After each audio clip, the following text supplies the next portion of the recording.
Hey everyone, how's it going? Forrest here with another installment of my complete analysis of all 389 Bach chorale harmonizations. Today we're looking at Ich hab mein Sach Gott heimgestellt, which translates to I have left all that concerns me up to God. This is a pretty interesting chorale, definitely a more tonal chorale as far as the harmony is concerned.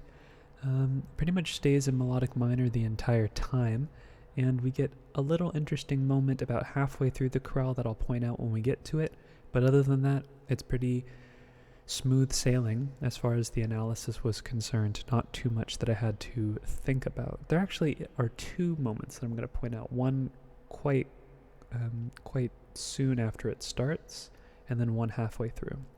So let's get started. So first let's determine a key. One flat in the key signature, we start with a G minor triad, and we end on a G major triad. I think we're in the key of G minor. I'm pretty certain we're in the key of G minor. However, this is one of those times where I think Bach's use of key signature is more of a reflection of sort of an artifact of the Renaissance, where transposed modes, like if you were going from like D Dorian to G Dorian, for example, you would have to add additional flats or sharps to the key signature in order to accommodate the new key. However, a lot of composers just artificially added the sharps and flats themselves because they weren't 100% consistent throughout the work, and we'll see that that's the case here as well. Lots of E naturals despite being in the key of G minor. So we start with a G minor triad, that's just a lowercase 1, and then we have the exact same triad again, but with some passing tones in the lower voices. And then we get our first interesting chord, E flat, G, D, G. Now, I think there are a couple of different ways that we could look at this. We could say that this is an incomplete 6-7 chord, but I think this D is an accented passing tone, leaving us with E flat, G, C sharp, and G. And if that's the case, how do we justify a chord that has a flat 6 and a sharp 4? If you've taken a harmony class before, you might know this as an augmented 6 chord, and this is an Italian 6. The Italian 6 is a augmented 6 chord that consists of the flat 6, and the sharp 4, as well as the 1, which is exactly what this is. However, the doubling isn't exactly how you would expect it. We get the G doubled as opposed to the E flat or the C sharp being doubled. So this is an Italian in root position. And this C sharp is the chord tone, not the D. At least that's how I'm choosing to analyze it. You could analyze it as 6-7 because 6-7, a 6 chord in minor really is just a flat 6 anyways. So they're really just substitutions for one another. We then immediately get a D major triad, which is just a 5 chord in the key of G major with a passing 7th in the bass. And then we get a G minor triad in first inversion, G minor over B flat.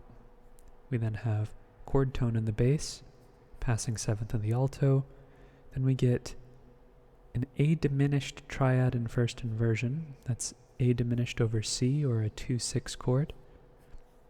Neighbor tone in the alto, or would this be, I guess this would be a neighbor tone, or maybe even kind of like an escape figure where it's stepping down and then stepping up. It's not the same distance. But anywho, we get an A major triad. This B right here is a non-chord tone, an A major triad over C sharp, which would be 5-6 of 5 in the key of G minor, as A is the dominant of D, which is the dominant of G minor. And then we get a half cadence on D major here, so that's just a 5 chord. Okay, we get the same chord again, and then we get this really interesting rhythmic figure where there's a syncopation in the bass. So bass is getting emphasis on half beats, so and then it finishes the rest of the measure, but we get this interesting bass figure.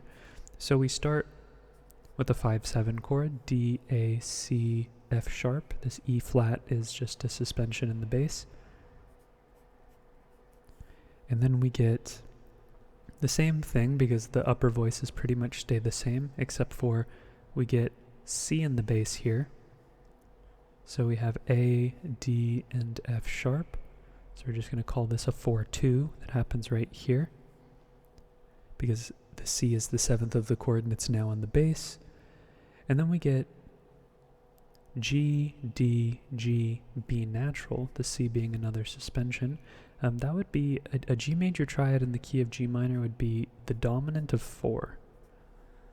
Now let's see where that goes. That goes to C, G, C, E natural. It goes to uppercase 4, which is good. Then we get a passing 7th in the bass. A, C, F sharp. That is a 7-6 in the key of G minor. And then we get, this E flat here is actually a chord tone, and that C is also a chord tone. So we'll just say right here, we kind of get a 7 going on here in parentheses. Then we get D, C, D, and F sharp. It's a 5 chord in root position, a D major triad. Quick little passing tone there. And then we get a perfect authentic cadence in the key of G minor, 5-1. Good, now here's where the interesting thing happens. Now, I know that I haven't been one to analyze mid-phrase modulations. I've been just trying to keep things consistent, but I'm pretty convinced, or sorry, I should have finished that phrase. I've been trying to keep things consistent where modulations really only end at the phrase. And that's just what feels intuitive to me. However, I'm convinced that the progression from after the second phrase ending to the 5th measure is a modulation. It sounds like the tonic has changed, and then we get a quick modulation back here. That's just what it sounds like to me, but if you want to go back and listen to the chorale, listen to this section right here that goes to what I believe to be F major. So we go to a flat 7 here, and I believe that that is 1 in the key of F major. Now the reason why I think F major makes sense here is because we only have 1 flat in the key signature as well, and all up until this point it's been a very tonal chorale. So I think playing with the idea F major makes sense. I think we modulate quickly to the key of F here. We get another 1 chord here as well, and the reason why I'm reanalyzing 1 is because it's a new system, it's more of a visual thing. Get a neighbor tone in the bass, and then I think we get a 5 chord here, E, C, G, and C. That is a 5-6 chord. And then we go back to 1, F, C, F, A. It's just a 1 chord. And then this is exactly why I think it modulates to F. This 1-5-1 that happens right here sounds very quick, but then we go to E flat right here, and I think this E flat changes the quality of the chord that we get. We get D, B, or we get E flat, B, F, and F, but I think we also could get D, B flat, F, and F. So I think what's happening here is this E flat is actually a non-chord tone, and I'll just mark both E flats, why not? I think actually what's happening here is that we're getting a B flat triad, a 4-6. We've been getting a lot of syncopations in the bass that have been creating suspensions or non-chord tones in the bass, and I think that this is where we go back to G minor. So instead of going 4-6 here, we now have a 3-6 chord in the key of G minor, as B flat is the relative major to G minor. So it's going to be our 3 chord. And then we get an E flat major triad here, E flat, B flat, E flat, G flat, or sorry, G natural. That's just a root position 6 chord. And then we get this rising figure, just this chromatic line from D to G. And really what we're getting is 6, and then 6 diminished, and then we get an F major triad here. So that would be 7. And then we get a 7 right here, this 7 fully diminished. So kind of what's going on here is that we have like a 6 in parentheses, and then we have like a 7 in parentheses. Might even go as far to call it like a half diminished 7th. And then we get an imperfect authentic cadence in the key of G minor. So this is kind of an interesting phrase. I think we could have analyzed all of it in G minor, but it sounds like F major to me, so I wanted to make a mark. I wanted to comment on the fact that it sounded like F major. This didn't feel genuine, saying like, F was 7, and then we had the dominant of 7. We don't see a lot of 5 of 7. We don't. And that's sort of what made it sound like that to me. That quick 1-5-1, and then that quick modulation back to G really just felt like a reprieve more than anything else. All right, so we're getting into the home stretch, sort of. We have a quick half cadence here in G minor, so we're going to end on a 5 chord there.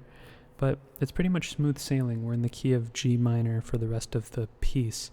So we get another chord here where the voices change a little bit, but still a G minor triad. Then we get a 5 chord, just a D major triad going on with a suspension in the alto. And then we have E flat, D, G, G. That's just an E flat major 7, so a 6-7 chord.